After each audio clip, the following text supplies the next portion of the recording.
Hey guys, it's me, Mr. 250, and welcome back to Umineko.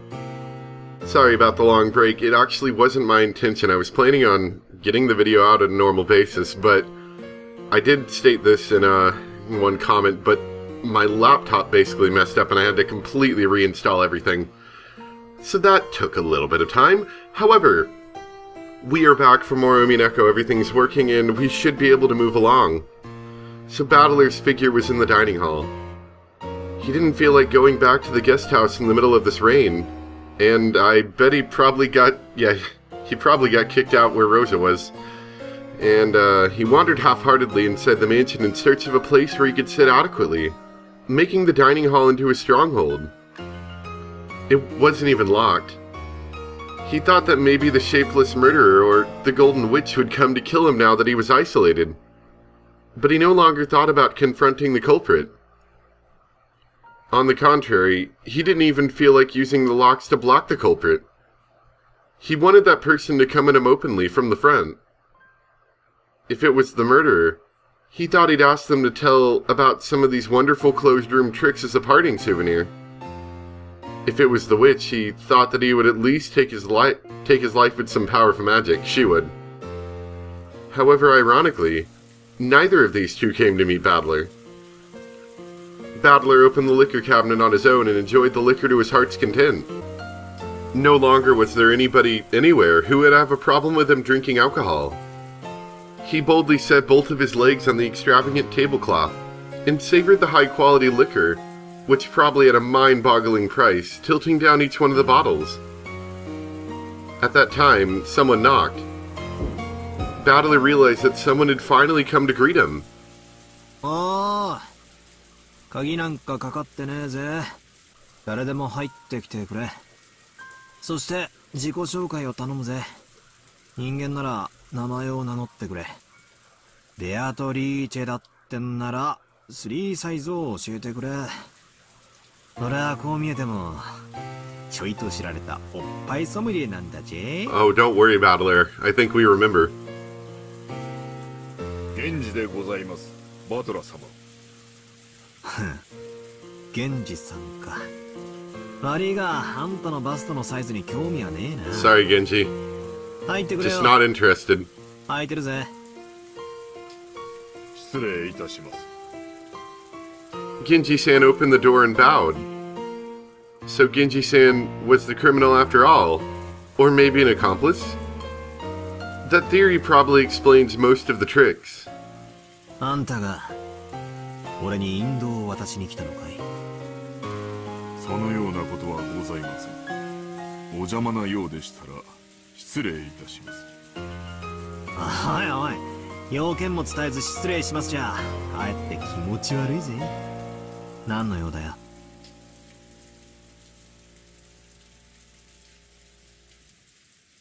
最後くらい好きにさせてくれ。バトラ様は死せる最後のわずかな時間をそのように怠惰に過ごされることをお望みですか？ Those words pierced me. That wasn't true. 今さら何ができるってんだ。俺はいつだって死ぬ準備はできてるぜ。親方様と同じですが、本当にあなたは親方様の血を色濃く受け継がれている。As indicated by the Pt.1 screeching.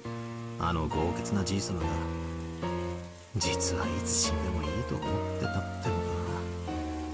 それは初耳だぜ。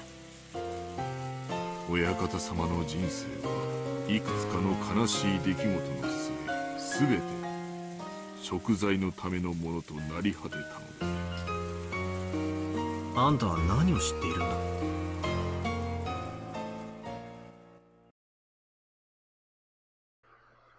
What do we know? トリーチェ様の儀式も第8の晩までをすべて終えました。もうすべてをお話ししてもよいと思います。Are we gonna learn secrets? なんだって。My drunkenness was completely blown away. I lowered my feet from the table and listened carefully to hear what kind of words Kinji would say next. バトラ様、親方様の書斎へご案内申し上げます。親方様たちに直接お話を聞かれるのがよろしいでしょう。じい様たち。おい、それは一体どういう。さあ、こちらへご案内申し上げます。バトラ様。After Kinji-san told me to follow him, he started to walk down the corridor. I threw my drunkenness off completely and went after him. We climbed a big staircase towards the third floor. Kinji-san stopped walking halfway. He then turned back and spoke.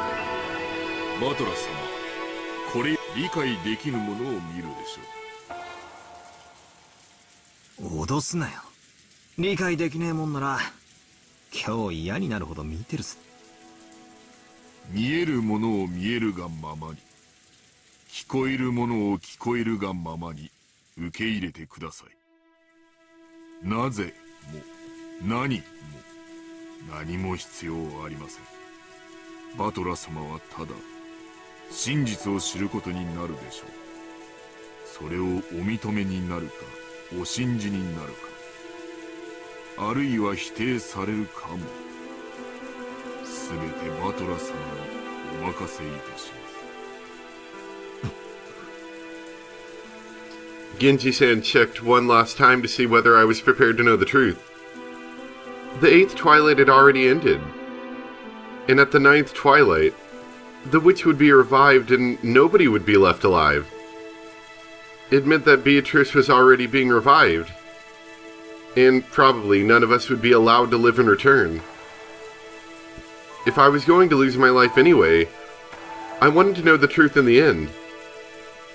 It didn't matter how hard it might be to accept. 鬼が出ようと魔女が出ようと覚悟できてるぜ。本当にあなたは親方様の若き頃にそっくりだ。バトラ様、どうかご勉学にお励みを。あなたは将来必ずや大きな志を持たれるでしょう。そしてその時、足りぬ学力に一生後悔されることがありませんよ。勉学に勤しめる機会がもらえるならぜひな。It felt like Kinji-san's silence forced me to consider that resignation of mine more deeply.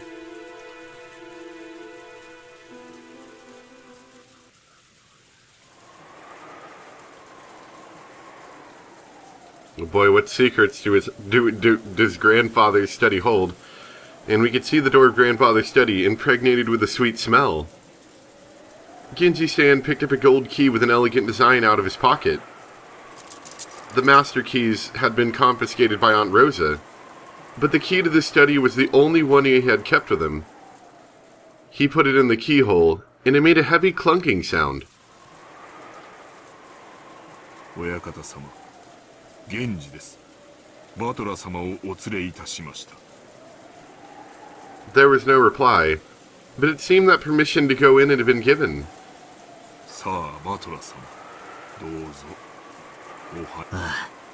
入るぜ。I readied myself, and threw the door open.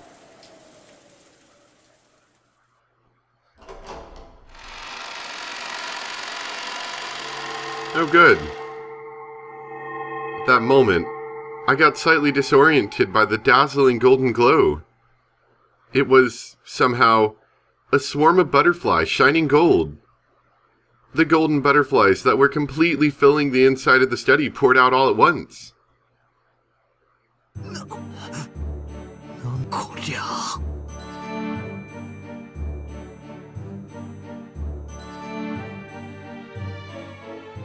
What's the word I'm looking for?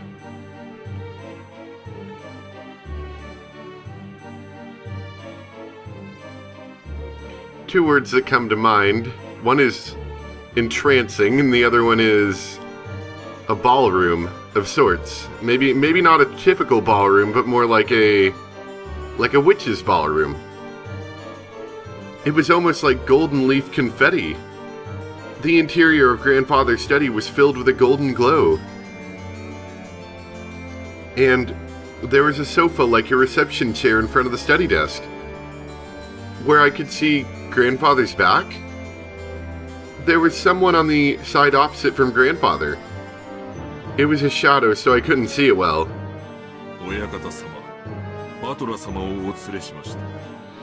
Oh, I like this music. This is good.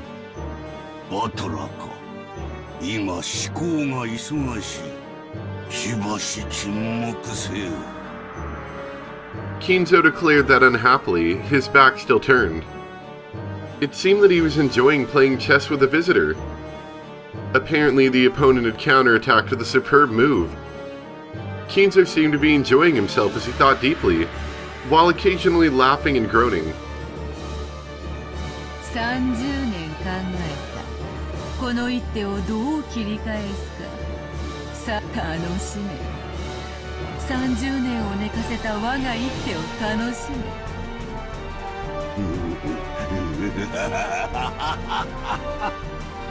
まことにこの一手は味わい深き熟成された一手よ。楽しい楽しい。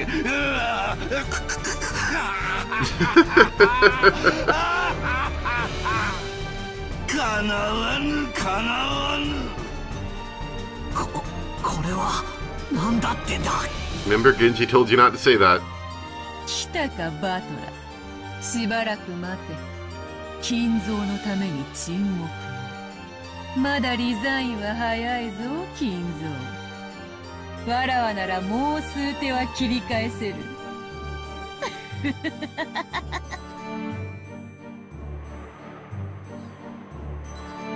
It should have been my first meeting with that witch. However, I knew this witch. Even though it was our first meeting, I knew her from the portrait. 源氏、バトラのために飲み物を振る舞え。この男によりふさわしきやつは何か Don't worry, he's already drunk enough as it is. 若き日より親方様が愛されていつも。それがよいぞ。振る舞ってやれ。よくぞ来たな。後ろ宮バトラ。まずは座れ。そなたはわらわの名を何度も呼んだな。それに免じ、わらわとの面会を許した。そしてお前は何を尋ねるのか。黄金鏡の扉はもうじき開かれる。魔女たちを迎え入れてのわらわの復活を祝う宴はもうじきだぞ。それまでの間、お前の問いにいくらでも答えてやる。Well, I'm sure Battler has a few he'd like to ask, wouldn't he? 聞きてえことは山ほどある。この島で何が起こった？そしてどうしてこんな事件が起こった？密室についても聞きたい。礼拝堂は、ジェシカの部屋は、シオニッサ、夏代おばさんの部屋は、そして客場は。聞きたいことはまだまだある。魔女の正体は本当にベアトリーチは魔女なのか？何が目的だ？俺たちに何をさせたい？俺をなぜここへ呼んだんだ？答えろ、全てだ。やかましい。問えば答えは変えるのか？ I was hoping so. そういうな金蔵。もろく儚い雲の巣もヘロデの王から守ってくれることもある。この世に無駄なものなどないように、無駄な質問もまたない。よいよい、すべての質問に答えようぞ。ただし条件が一つだけある。なんだ？すべてを聞き、わらわの存在に納得できたなら、ひざまずき。 You're really into this kissing the shoes thing and the licking the shoes thing. Some people would find that just a little bit gross and not at all empowering in any way, but I digress. お前を屈服させたくて、わらわはここへ呼びつけたのだから。わらわと金蔵は賭けをした。金蔵が次の手をひらめくのと、わらわがそなたを屈服させるのと、負ける気はせぬぞ。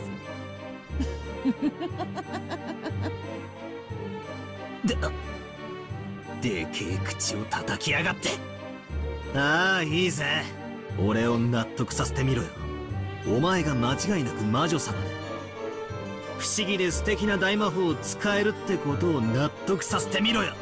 Well, at the end of the last episode, Battler, you were practically crying about that. Crying out for Beatrice to come out and show you that you existed. And now you're really flippy-floppy here, aren't you? 屈服したなら、キスでも何でもくれてやれ。 The witch cackled gloatingly. Then she glared at him unpleasantly with eyes that said a man can't go back on his word. よくぞ言った。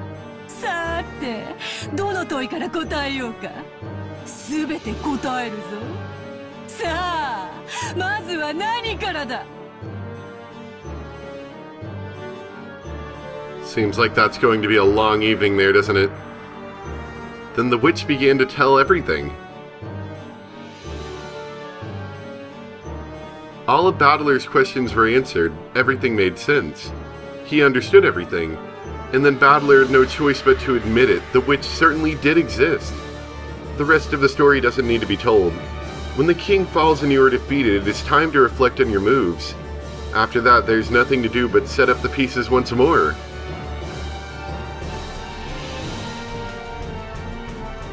Second game, Turn of the Golden Witch result. We're not dead this time, I guess. I think. Urshimir Cross died. Natsumi died. Eva died. Hideyoshi died. Rudolph died. And Kirie died. As to be expected. I guess we know a little bit more about these. Shirmia Jessica, pierced in the back. Cannon, pierced in the chest.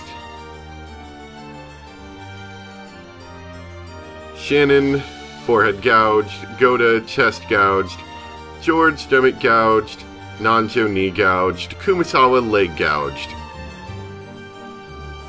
The witch Beatrice, revived at the 9th twilight, finally opens the door of the Golden Land. I do like this music a lot. This is really good. Kinzo, missing on the 10th twilight. He was invited to the Golden Land. Rosa was not invited. Maria was invited. Kinji was invited. Battler, will he acknowledge the existence of the witch and be beckoned to the Golden Land? The witch will praise the wise and should bestow 4 treasures in the Golden Land. There they chose to revive the souls of the dead and love that had been lost. After all, no matter how large a mountain of gold might have been desired, it would have been out of their grasp. Kinzo chose the person he had loved and lost. Maria chose the lost love of her mother. Kinji chose a peaceful sleep. Sleep peacefully, Beatrice. Let nothing disturb your slumber ever again. The winner is the Golden Witch Beatrice, again. Time ran out before they could solve the riddle. All 18 died when the seagulls cried there were no survivors. So does that mean Genji just chose to just, like, die? Just go on, I'm done, I'm out of here, kids? And then, Maria got back the lost love of her mother. Does that mean she got back her mother as is, or she got back her, like, a good version of her mother? And then, of course, I think Kinzo got Beatrice.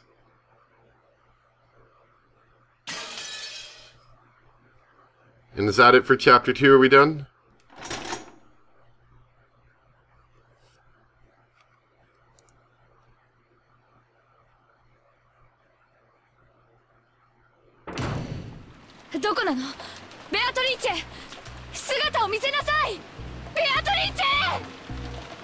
Rosa finally arrived at the chapel. She pointed her gun around her, screaming the witch's name, but there was no way there would be an answer. After grimacing slightly, she noisily approached the table where her siblings' corpses were still exposed, and stretched out her arm towards the gold ingot. It was very heavy, but Rosa didn't mind.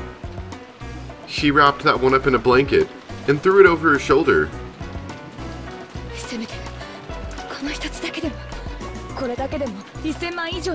Oh, Rosa, are you serious?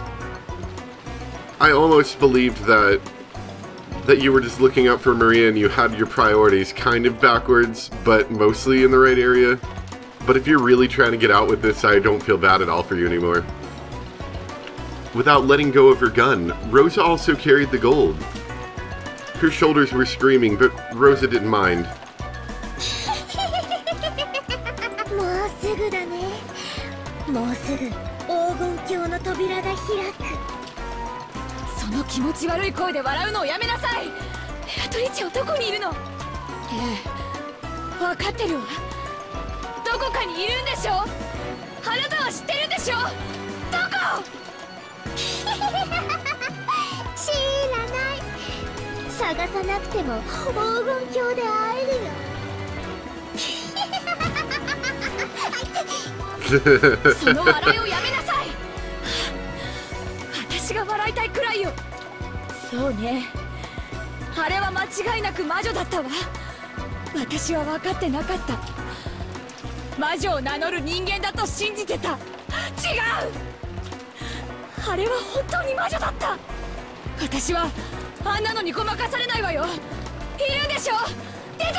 Man, Rose is mad.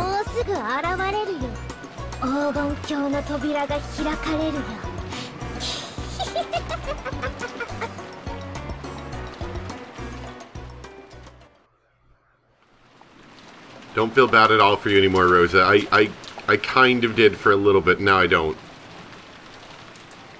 そうだ。それでよかったのだ。構わぬ。ルークを捨てるぞ。持てるものすべてを失う覚悟がなければ至ることもできぬキングがお前という女なのだ。追い詰めるぞ、ベアトリーチ。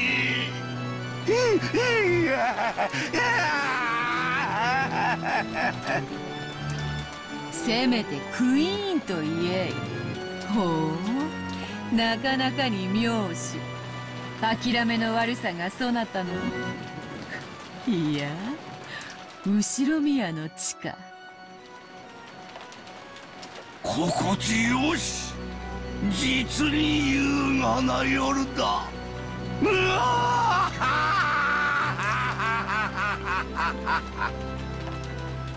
親方様、ベアトリーチェ様、そろそろ宴の時間でございます。もうか。早い。お前と過ごす夜はいつも早く。月がリンゴのように落ち、川面より跳ねる小魚のように日が昇るのだ。行こうではないか。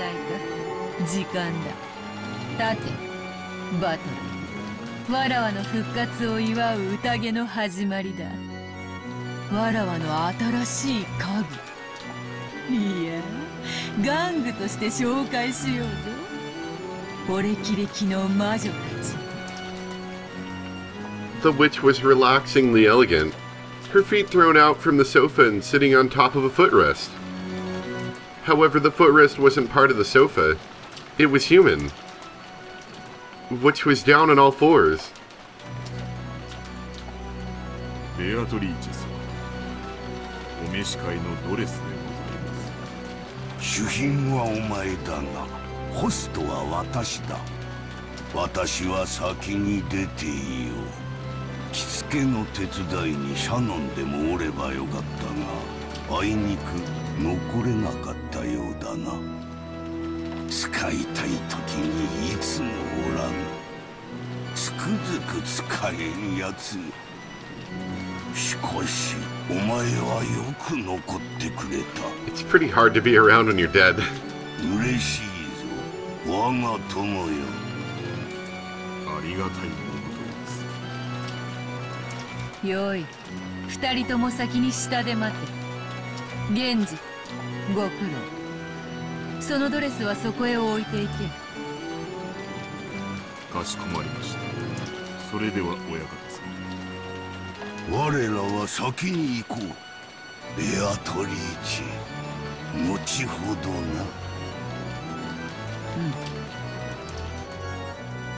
Kinzo and Kinji left the study.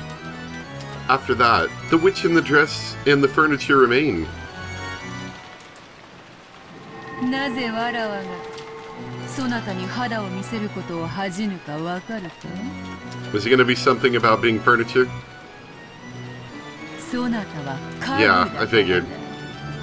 家具。わかるか？家具だよ、家具。家具に体をさらして恥じる者がどこにいよう。だからお前にわらわは恥じる必要がない。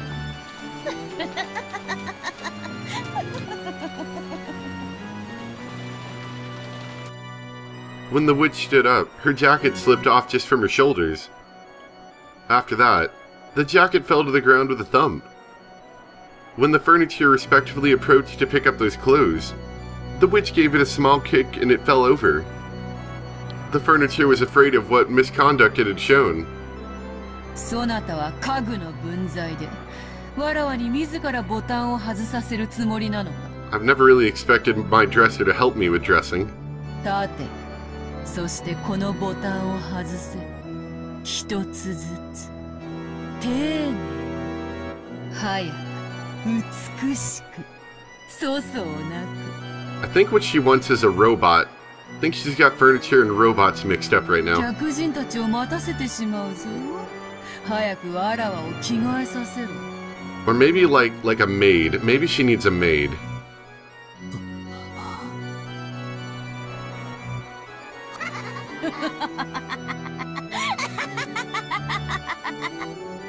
丁寧に外すのだぞ。そなたの目玉一つよりも高価なボタンであるぞ。間違ってちぎるようなことがあったなら。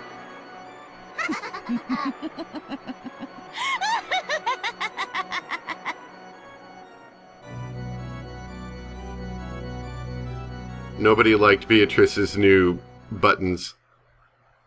They were a little slimy.